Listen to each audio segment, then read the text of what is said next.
Linen trousers. Linen trousers. Hopefully everyone heard that. Good evening, everyone. It is us. We are in the garden again. Hi, it's everyone. Emily and Alan from Baylily Bell Tents, the outside bride. We admin and own and whatever other words we're meant to use, who knows. And tonight is Ask an Expert. What number is it? I have no idea. I've lost count. Well, I've lost count, but I've looked about 5 times. I think tonight is Ask an Expert number 20. It's number 28. Who would have thought this? You say that every week. Who would have thought? I don't say it every week, but I do say it a lot. But who would have thought we would have still been going? Hi, Hannah. Hannah has her reminder on every week now to make sure she's on in time. No. Hi, Hannah, and hi everyone else who's on. We don't know who you are, but says hello. Feel free to say hello, and please do feel free to ask any questions. We are in the garden. We're in a different view tonight for our regular watchers, because over there where we normally sit, there's the giant. Is Becky Ann. Hello, Becky Ann. I said it like that, Becky, because I don't think I've ever seen your name before. So hello, welcome to the Outside Bride Ask an Expert. It's a pleasure having you here. Are you a bride or are you? Let me just say that's Becky Ann. Are you like? It's about that big, Oates, and Emily's just. Oates. Oh, is it Becky Oates? I think. Oh right. If it's Becky Oates, I'm here and watching tonight. Fab. Thank you, Becky. Anyway, over there is stuff. I say we don't want you to see. We don't really care if you see it. It just doesn't look very. Thank you, Emma. Thank you. I like to don the odd Hawaiian shirt. There's a story there. Very quickly, I only wear vests or Hawaiian shirts unless I'm out with Baylily Bell Tents t-shirts on. True story. It is Becky from QE2. It's really cute actually, because Ben, our middle child, turns 3 tomorrow. 3 tomorrow. And he's having a bit of a birthday party on Saturday, and we've managed to find, Tiger or Tiger, whatever it is, the shop. Tiger. Yes. The European shop with all the the shop really we were cool in stuff. yesterday. He's got some Hawaiian shirt-shaped paper plates and. At proud dad moment, we have 3 children. Lydia Rose is the oldest, Ben's the middle, and Joseph's the baby. They're all like 4 and under. But myself, Ben, and Joseph, we have matching flamingo shirts. Not matching, sorry. We all have flamingo shirts and we all have pineapple shirts, so we can match our shirts when we go out. Proud dad moment. All I need now is matching yellow speedos for when we're at the beach. That's just me, isn't it? And what I'm going to say, what we've been up to this week, I had one big one I was going to mention. Carry on. So you're very quiet tonight. I'm a little bit jaded. Emily's jaded, but Joseph took a little bit of time to get to sleep tonight.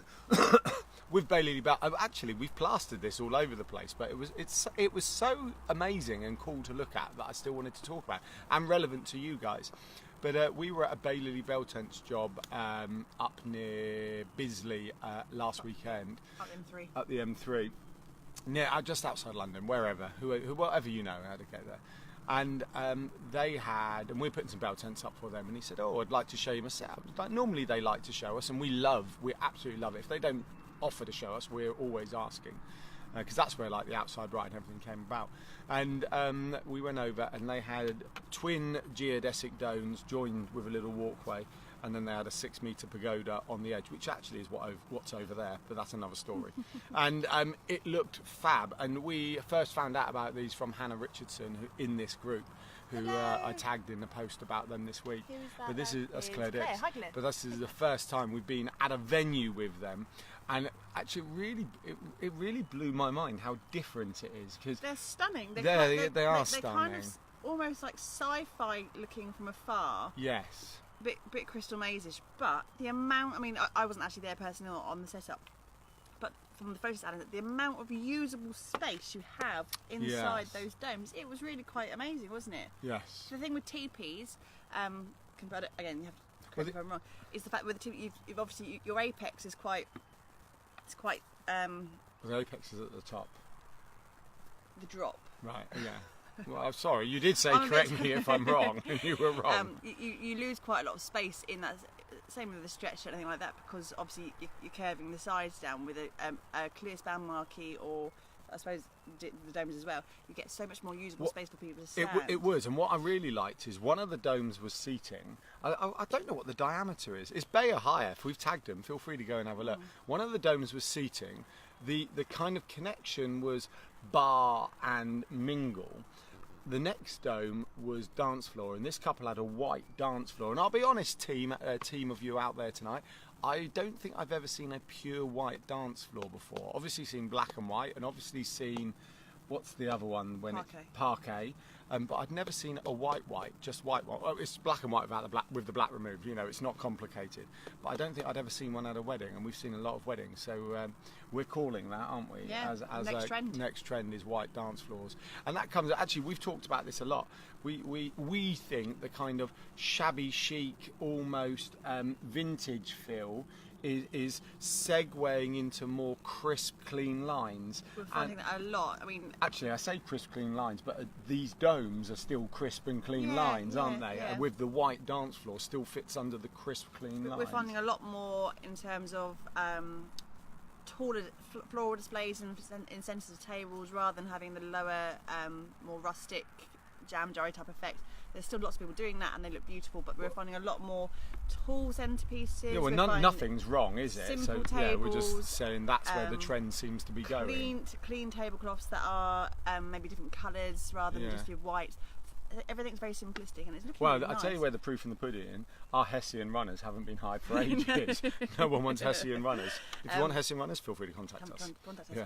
But yeah, I think it's nice, especially in the outdoor environments that you guys are getting married in. There's been a really nice contrast between those clean lines and minimal tables to the outdoor kind of, all the flowers outside. Well, I think out onto the grass. I think you're right, because I think the outdoor wedding / DIY outdoor wedding. I know it's the same thing, but they're two different banners, but kind of the same thing. And it was always an element of festival, wasn't it? And that conjures up mud and all these other, grass and hay bales. But really, actually, I think with the weather we're having, and we've talked about this, like the staycation has basically evolved into loving our country, and so the outdoor weddings are evolving from that festival theme, which is not wrong, it's still lovely, into people wanting it, but in a more crisp, clean way. Who would have thought? Clean's wrong word, 6 sorry. months ago, crisp, clear. 6 months ago, who would have said that the UK seawater was higher temperature than that in Los Angeles? Oh, is it? Do you know what? We haven't been to the beach. We might have to go. We are absolutely I quite like swimming, loving this. I think, and if this happens for the next couple of seasons, whoa! We're international. We are officially international. Hello, welcome, Cheryl, I'm rolling with, watching from Vancouver Island in Canada. Oh, lovely to see you here. Wow, we are officially international. So that means you pay me more now. Yeah, right now. Yeah, whatever. So rolling into this evening, so if anyone's new to this group, a big welcome to you all. We've been going since about January, February time, and we're basically... 28 weeks. 28 weeks. Yes. Not the film though. But we're basically here every week. We have the blog and we have the group, and you guys are all fantastic. But we're here literally every week to discuss any aspect of your outdoor wedding. And outdoor weddings, we cover farm weddings, woodland weddings, marquee weddings, teepee weddings, back garden weddings, tea parties, anything like that, rooftop terraces in the middle of the city weddings, anything that has some outdoor space where you are celebrating in the outdoors, we're here to help you. And this session here every Wednesday 8 o'clock is designed to help you with any part of that planning process that you're stuck on, or you need a little bit of guidance on, or you just need a little bit of inspiration. We're here to help guide you through those processes. We can talk from anything from what to put on your tables, to types of music you might want, to generator power, we do a lot of lighting, a lot of generators. Finding toilet blocks, all of those kind of really the practicalities of an outdoor wedding, as well as the prettiness as well. So if you have anything big or small, feel free to type it in the box, and we will try our hardest to get through that tonight. Have you got Sylvie's question from last week that we forgot about? No, but I can get Sylvie's question from last week. Sylvie's question from... Sorry, I remember it. So, Sylvie, long-time listener, first-time caller. Actually, long-time listener, regular caller. Yeah, her question was... It was a really good one, actually, I felt. It's one of those very simple things, but when you want your day to be as amazing as possible... And she said, when do I light my lights, my outdoor lights? And I thought and there was a couple of responses. Shall I go and find it? Because there was a couple of responses. Basically, for new people, I have a computer here where I check everything when we're going along. First things first, really, make sure you have delegated someone to have that specific task of being the tea light lighter of choice. That could be a bridesmaid, that could be an usher, that could be a parent, anyone like that, give them that responsibility. Don't worry about it. Or if you've got a wedding planner, get them to go outside and do it. We tried that on our wedding day, and unfortunately we didn't have the best. It was a beautiful sunny day, but we had really high winds, and it was literally we were lighting the tapers. If we're honest, we just didn't think about it, did we? No. We went, and Emily and I are both like, it's built into us to plan. Hi Natasha, you're right. And Yvonne, hi. It's built into us to plan, so when we miss something off, it actually cuts quite deep. And we just didn't factor in lighting all of this stuff. And was it Kate, one of your bridesmaids, who was running around, wasn't it? So I would say personally, kind of after your main meal. So if you're having a traditional, sit-down meal or anything like that, around 4, 5, 6 o'clock, and then you've got your evening entertainment starting. The best time to start that will be just before your evening entertainment is due to start. That way you have that kind of mingling time anyway, after people have eaten and people are going into that transition to the evening. What are you saying? There's always a bit of milling around time. Yeah. So at that point, give a bridesmaid or a person of choice that responsibility to go and light them then, because then they can go and enjoy their evening, have a great time as well. And you kind of get that twilight. If you're having candles outside, especially if citronella in this type of weather when there's bugs around, get them lit early, because that'll give the chance for the citronella to kind of do its stuff outside, and it'll get that ambience going quite early on. Because with my male practical head on, your lights and candles can be lit too late, but technically they can't be, unless they've got a lifespan, they can't be lit too early. Same with fairy lights, outdoor fairy lights. If you are using electricity, just switch them on. If you're using battery powered ones, a lot of the fairy lights that we use, particularly, we use a company called Lights for Fun, and they have their battery powered packs are fantastic, but they have a 6-hour lifespan. So literally you can switch them on, and then after 6 hours, they have a 6-hour timer. So a timer. They'll switch themselves off after 6 hours. So if you light them about 7, you'll get through the entire evening and not have to worry about turning them off later on, because they'll do it themselves and not have to waste any battery. Yeah, I think I basically, like you say, in its kind of raw practical answer, like about 10 minutes ago, if you look at the sunset tonight, it's 7:45 tonight, so the sun goes down, 9:45, 9 tonight, something like that. So about 8 o'clock, because the twinkling light in the dusk and the sunset, it will probably be better for pictures than the pitch black, I imagine. And I will be honest, if you are having a party and you are having free-flowing alcohol going on, the sooner you get those lit, the sooner you don't have to give anyone the responsibility of having a lit lighter or a tape or anything like that to have to go and deal with anything like that. Yeah, especially with all the dry grass and everything we've got at the moment, the forest fires or whatever. God bless everyone's souls. That's a very good point, actually. If you are thinking about having candles, be responsible with it. We are literally looking like a savannah in our garden right now. So if you're going to be anywhere with green space, or lack of green space, very yellow looking space, do consider, is it worth having lit candles? And if they are lit candles, are they going to be in a tea light holder or a lantern? Are they going to be secure, or are they going to be tapers? Because if they're tapers and they flick or they fall over, then it could be game over. So I would seriously consider, do you need to have outdoor candles? Can you go with battery powered options instead as an option? Yes. Our Hannah has just put up, when going back to the domes, and actually Hannah, this is something we say a lot, well, I'll cover it. When I was speaking with Bayer Hire, that's the company who do the domes we love at the moment, as a top tip for brides, they mentioned as advice to time, think about where you want your outside venue to be placed. Specifically, if it has a clear span section, you want to be facing a nice view. Absolutely, we always say that. Think about, so there's a couple of things we always say, and a couple of them are Sunday night planning session with a glass of wine. So we sit there with your tablets, your laptops, or whatever, your phones, and plan Pinterest. Think about the vision of what you want your day to be. And when it comes to putting your structure up, because I'm not allowed to say marquee anymore, when you put your structure up, you're going to have a working side. See, I still do a triangle. I do the domes. Right, you're going to have a working side, and you're going to have... when couples play Pictionary. A view side. So basically, sorry, I realised it was down here. I'm so sorry. So these are your domes. You'll have the back end, which is the working. So your generator will go here, your toilets will go here, for argument's sake. And then you'll have your view side. That's V for view, and that's what you want to look at. And then generally speaking, a head table would be at the back here, something like that, and all the guests scattered around. But absolutely, you will always have a working side and a view side. So good top tip from Bayer High. Good to see we're aligned with that in mind as well, is if you're going to any of these structures, like a dome or marquees that have the curved clear roofs are quite popular at the moment as Oh, well. yes. And make sure you benefit from the fact that you've got a skylight. You know, you've got a beautiful space above your head, and you've got the stars, and I hope you don't understand. Well, as it hits 100 degrees in your marquee. They come with air conditioning No, units and I stuff know. these days. But Well, you open the doors. But yeah. think about if you've got an open space above. Don't put it under trees. You know, make sure you put it in an open space where you can benefit from the sky rather than being under the shade. Actually, I mean, tonight is about planning and scheduling. So one of those is, where's the sunset in your venue? You know, if it's in a back garden you use regularly, hopefully you'll know. But weddings go on to the evening, so where does the sun set? Where's the view? Try and work them in. Like when we had ours, we found a field in Dorset that had a view of Corfe Castle in one direction and a view of the Isle of Wight in the other direction, just outside Swanage.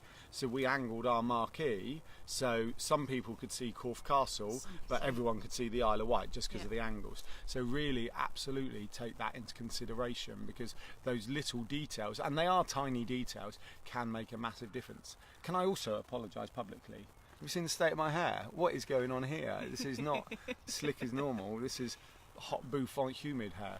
Go on then. So going into this evening's theme, we touched this briefly last week, and actually I've been to a site visit this evening, which is why I'm a little bit jaded. I've done a lot of driving today. And it was last week we touched upon timelines and scheduling in when to book suppliers, what suppliers to book, what kind of time frames you need to be thinking about when you're getting suppliers in. And I've actually rejected 3 bookings this week alone for August weddings, expecting to be able to get a 20-tent booking of bell tents and a honeymoon suite for August this year, and simply we haven't got the capacity to do so.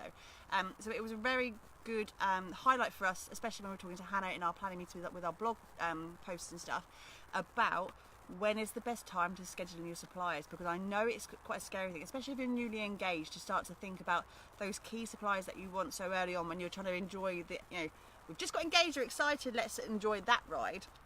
But actually, if you have specific dates in mind and you have a very particular idea in mind about how your wedding should be, there are definitely time scales in which you should be starting to think about booking people in. So one thing I would touch on first is, if you have, like I said, if you have a very clear idea of what suppliers you want to work with, the minute you get engaged, make a phone call. Now, just to see what their availability is, because some people work in less than 6 months. Sorry, email, don't phone us. That's a joke, keep going. Email, phone, text, whatever you want to do, whatever chosen method. Facebook if you want to, Instagram if you want to. We get a lot of bookings through Instagram these days. Yeah. Just to find out what their lead-in time is for their bookings. For example, we tend to work a year in advance. The majority of our bookings for 2019 will be booked in place by November this year. Yeah. We do have availability throughout the summer, but they are anomalies. They may or may not be, you may not get as many as you want. We will try and fit in as many people. We can source tents, but with service-based businesses like marquees, event planners, caterers, anything like that, where it's a service-based business where they are required to be at your event, they have a limited capacity because they can only be in one place at one time. I mean, they may have separate teams, they might be a larger scale business, but if you have a specific catering company or a bar company, they may only have one bar that's available per weekend. And we always talk about having 26 key weekends of the summer. Again, we have capacity to be able to do a couple of weddings a weekend, but we have 26 core weekends where our teams can be out on the ground dealing with your event. Now, if you then try and get us booked in 2 weeks before your event, the likelihood is we're not going to be able to help, and therefore you're going to be disappointed, or you're going to have to then spend hours trawling through Google trying to find alternative supplies, and then you have the price wars and all that kind of stuff going on. So I would say, if you have very specific ideas about what you want and who you want, make the phone call as soon as possible, and that will also come from having your venue booked soon. The first thing you should ever do is get your venue and your ceremony booked out.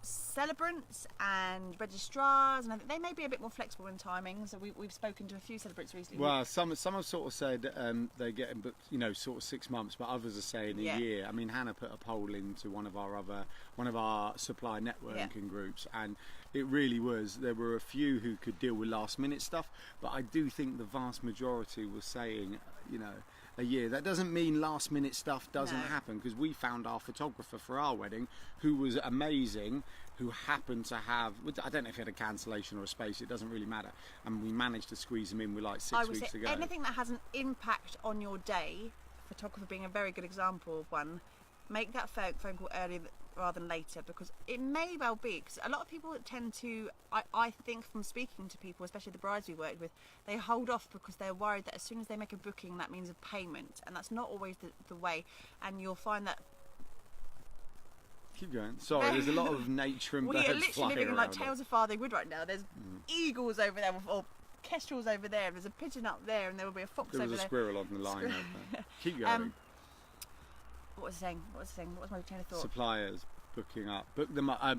People are scared to book them. People are in scared case to they it have to pay because money. terms and conditions are very different. For example, with Baylily Bell Tents, because we know that's our business, for a wedding booking, especially if you're wanting a guest village, all we require up front is a £250 deposit to hold your date, and then you can open up your bookings up until 6 weeks before your event. So that's all we need to secure your date, to know that there's that input from you that you're definitely going to be holding that date. Photographers might be the same. A lot of people have different payment terms, which means as soon as you book doesn't mean you're going to have to part with shed loads of cash straight away. So find out what their payment terms are, and the sooner you book them in place, the better. Things like prop hire, furniture hire, toilet blocks to an extent, although again they only have a finite amount of stuff to get out. I don't think it's that set in stone, because No. it's really going to depend, right? So if they're amazing, but even then this isn't always 100% gospel. If they're amazing, the chances are they're going to book up sooner, right? So if you really want them, get them booked. But then everyone has cancellations, everyone has things move. Like we had someone book a wedding with us, and it turned out that they I won't go into detail, but basically they booked it on the stag weekend rather than the wedding weekend, and the stag do was not going to be glamping. So they just booked it on the right. Luckily we were able to move it, but then on the weekend we had them in for, we now had availability. So you know, these things do happen. We live in the real world, so nothing's 100%. But fundamentally, if you want them, get them booked in ASAP. Most people, you know, are going to want a deposit. I don't know many who need full payment up front. I mean, it depends if there's a deal going on. I mean, you know, And if they have also, a deal, you they know, may want more money up front. The benefit of early bird bookings is you may get a discount because you're booking so far in advance. So it's always worth finding out. But again, get your pen and paper as soon as you've got engaged, and as soon as you know. Do your Sunday night planning session. Your Sunday night planning with your gin, and really do work out what kind of style it is you're going for and what kind of things you're going to be thinking about. Things like, What do you want your guests to think and feel? That's what we talk Things about. What do you like- want to see? You know, I love the Sunday night I planning know session. you I think it's the do. single most important thing after you get engaged. if it's something like a toilet block, for example, now they do get booked out early, and you do need to get them booked in place as well. But if you're not so fussed about what the toilet block brand is or who the company is, then fantastic. You know, don't worry so much about that, getting that done 16, 18 months. It's probably worth mentioning. Your toilet block is anything from lower than a blue plastic cube To all a the way full up luxury. to a luxury toilet block that looks like a shepherd's hut on the outside, and you know. To me, it's anything like if it's a specific caterer because you have a specific catering request or type of food you want, or you've heard amazing reviews, or you've been to a wedding or an event where they've already served up there and you know what their food's like, and you really, really want those people, definitely get there earlier rather than later. But what we're going to do, we're going to be putting this into a post anyway. Hannah's going to be putting together a whole post about timelines about when you should be scheduling suppliers. But the other thing I was going to touch on, because like I said, I've done it today, is when you have got those suppliers in place, the sooner you can get a site visit in place, the better. Because today I went along to, I drove an hour to Sorry. easy, not West Sussex, and it was a site where they actually hadn't. It was a campsite rather than their venue. They were looking at the glamping site, and they hadn't booked that in place yet. So I got there, and they were like, "Is this okay?" I went, "Yep, it's fine." And they didn't have any more questions. So really think about when you're having a site visit with the supplier. Can you tie in a couple of suppliers at the same time if you're having your structure and bell tents and can you make it that you bring everyone in at not necessarily the same time, but within an hour and a half slot? I've had that before. In my previous marquee world, we were all literally given 30-minute slots. The benefit of doing something like that, if it does work, obviously it saves your time. Every company has its own issues in terms of what their availability is. But if it works that you can save your time by having everyone on site at the same time, and you can get that planning in, like Alan said, go and see your venue, go and see it in the spring, in the summer, in the autumn, in the winter, see it in different stages. Yeah. What time does the sun set on your wedding? What direction does the sun set? Get that kind of core information there, and then get your suppliers, if you need to have a site visit, on site earlier rather than later. The benefits of getting the site visit earlier rather than later, you can have another one later on down the line, is that you can get some of those key questions answered really soon. Do we need to source water? Do we need to source extra power? Do we need to have the marquee guy talking to these guys? Sorry. Do you need to get your furniture sourced separately to your structure supplier, because sometimes they don't always supply the infrastructure inside the tent.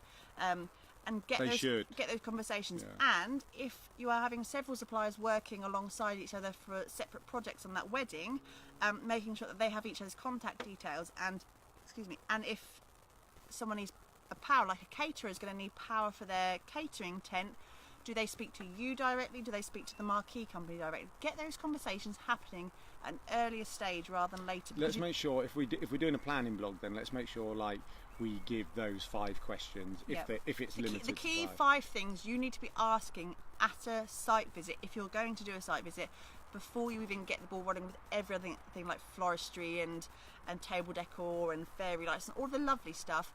The structure and the infrastructure needs to be set first before you can do all the lovely stuff. So think of the top 5 things you need to ask those suppliers when they are in front of you with a pen and paper and a pad to talk about and run through. Yeah, and I would say, we're in England, in the UK, we are, well, specifically England actually, we're brought up to not trust these companies. I don't know why. It's sort of a, but do you know what? Trust your suppliers. Ask them for advice. Oh, what do you think? Can I do this or can I do that? They're not just going to whack £10,000 on your bill. They will probably answer your question for you. What a regular one we get asked a lot here, and I used to get asked a lot, is, am I going to need a marquee heater? Yeah. Probably not is the usual answer, depending on when we usually say only the beginning of April and only the end of September actually needed a marquee heater, unless we were having ridiculously cold weather, which we're clearly not. But we've put together, and there's one on the shop on the outside bride anyway, it's a PDF guide of 10 top tips to think of. I think it's on Baylily Bell Tents. Might be on Baylily Bell Tents. Sorry. 10 top tips to think of when you're looking at your outdoor venue to look at when you're having your initial check of things. And it will cover everything from tracks. And like today, the track to the campsite where we were looking to put the village was down a very flinty, gravelly, probably about 3/4 of a mile dirt track. And I was in a normal car today rather than our Baylily van, and I was like, I don't know if we're going to get down here. It was really quite, not treacherous, but it was very, very dry, dusty, and the camber of the road was very pronounced. And if you're thinking of having 100 people coming down that track, is that track going to be suitable? So think about things like that. The access in and the access out, where you're going to put your cars, all of that kind of stuff, and get your suppliers, if they're coming for that initial site visit, they'll know. And 9 times out of 10, if you're going to an established venue rather than just a farmer's field, they may well have been to those venues before as well, so they might be able to give their own knowledge of what they've been and seen beforehand to other events that might be able to help you with your planning as well. So definitely use your suppliers as much as possible. Now, I know there was a question on the feed just then. No, it was Louise wrote, and I quite liked this, I was saving this for it, not sure I'd want to get married in this heat, #smugmarried, a smiley face, which I quite like. That's a very good one actually though. Congratulations for being married already and not getting married in this heat. We put a post this week, Hannah put one up yesterday of the top 5 mocktails of things you might want to offer your guests at weddings, especially with this heat. It's ridiculously hot at the moment. I love the heat, and I'm not going to tell it to go away because I will happily have this heat all day long. I'm definitely a sun worshipper rather than someone who likes the rain and grey and snow. But it's a very good point to note. We're in groups, wedding groups and wedding supply groups across Facebook and such like, and we're watching story after story after story at the moment of wedding suppliers literally in meltdown, sorry for the pun, of this heat is ridiculous.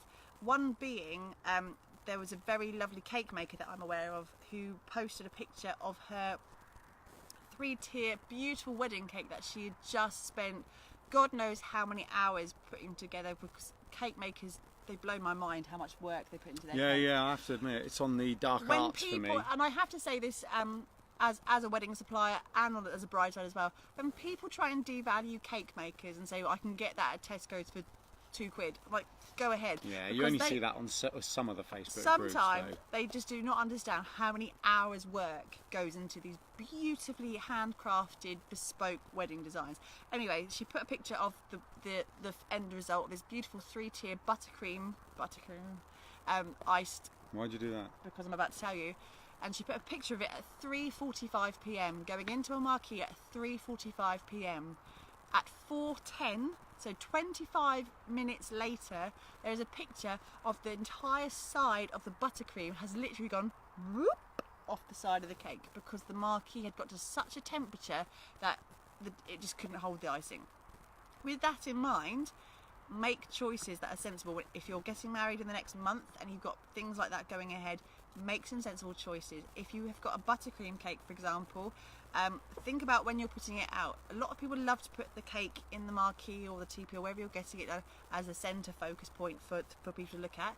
You're not going to be able to do that if you have a buttercream cake in this. Probably with royal icing as well to an extent. It'll go a bit tacky. You know what my idea was, don't you? A glass-fronted fridge. Well, you can't always put royal icing in the fridge. That's the thing. All right, didn't know that, did I?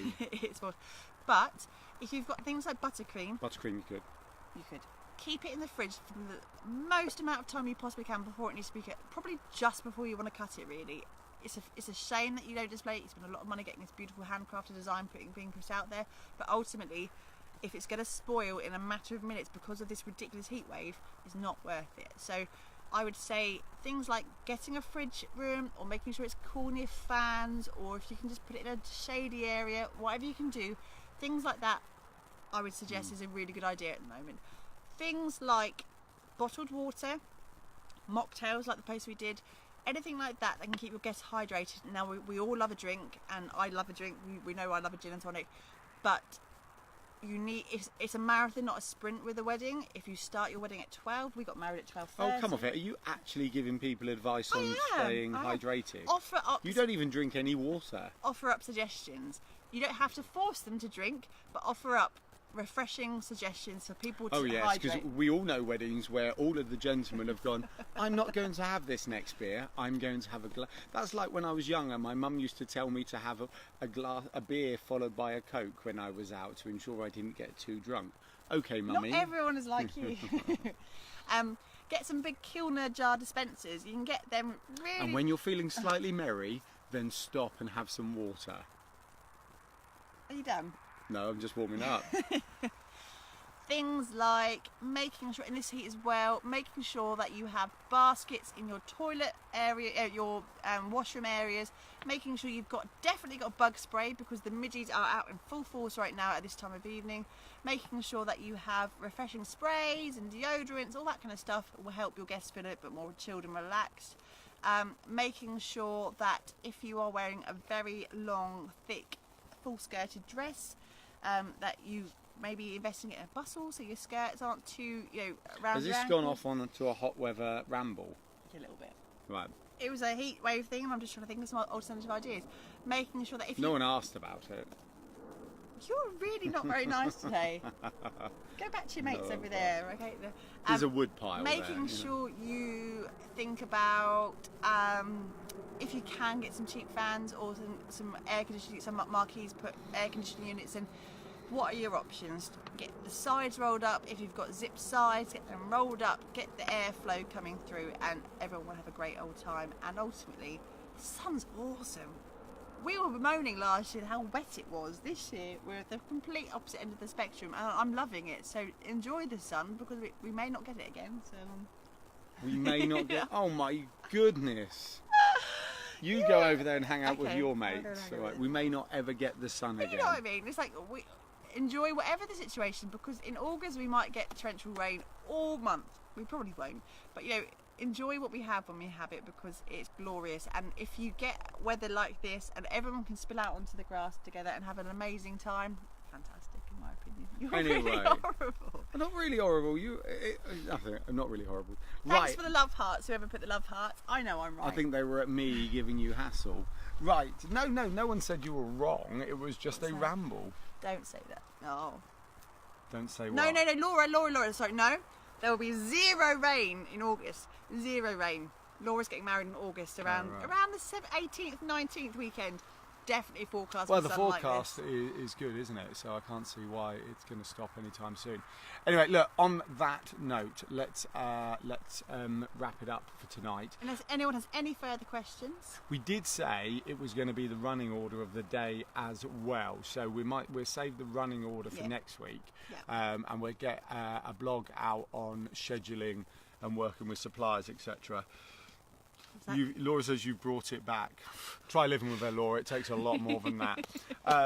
Right, and so next week we will work on like running order of the day plus inane banter. So we've been going 35 minutes, 5 minutes answering and talking about the actual topic, and 30 minutes of inane random banter. With that in mind, with Alan's point about us doing the running order of the day next week, if you could help us out a little bit, future brides of 2018/19. If you could let us know what time of day you're getting married, that'd be really helpful, because we can start to gauge, do an overall kind of timeline date of what the average wedding is. We can put a poll in, actually. We got married at 12:30 because we wanted to make a long day of it. Yeah. But a lot of you are getting married at 4 p.m, 3 p.m. So let us know. We'll put a thing in the group today of what time people are getting married generally, so we can start to tailor that. Right, you can put that poll in then. Right, that is it. Thank you very much. We hope you've enjoyed the different view of the garden. 1:15, Laura says. Good time. I hope you all heard the motorbike going past then as well. And yes, enjoy the weather. It is absolutely amazing. And yes, don't have that alcohol. Have a glass of water, or do what I do: smash a load of water out throughout the day, and then you can just go for your life. Next week I'll make sure my hair is looking slightly better. We're at 3 weddings this weekend. We're hoping that everyone has a lovely weekend, whatever they're doing. doing. Any of you getting married this weekend? We've got 3 on, haven't we? Yeah, we have got 3. So very exciting. We are crisscrossing across. Crisscross going to make you jump all over Hampshire. Boom, 90s reference. I get 90s to live kid. with him forever. Yeah, and thanks for your positivity. And right, that's it. I think we've both gone off on a random one now. Right, it's the change of angle. It's thrown us off. There's a few things. Also, I'm drinking tequila tonight, not gin. It's Don Julio Reposado, if anyone cares. It's a sipping tequila, not a shooting tequila. Highly recommended if you do like a drink and fancy trying something different.